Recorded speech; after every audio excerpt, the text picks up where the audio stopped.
be Acholi matek yen ni wabien ka bere chen ma ke luone fugola te Balalo ma ti ya charka Paris wano ket ma Balalo die ma meke tika yelo gi pote padana ma megwa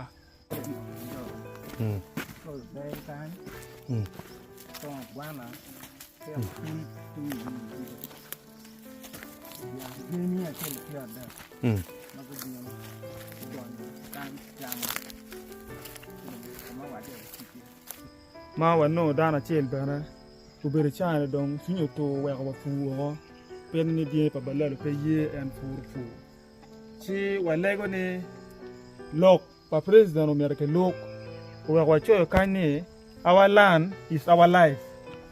We have suffered one wadeno chana kar ne lweny Balalo must go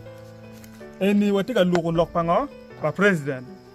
kiet ma eno wingi ko ma ko metwa fola de president ma tekala da pia na par pia chuli ma chalo ka chiel mati ya Uganda ika ene ka ene an choy ni our land is our life ma wa ni presidential order Balalo must go ene po katiki boto ba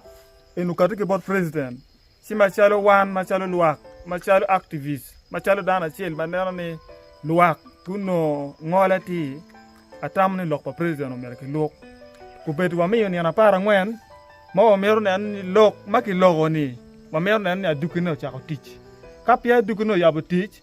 si wa benda yana machalo luak ngo ma wano romo timune ingi ni anapara ngwen ufuwe matek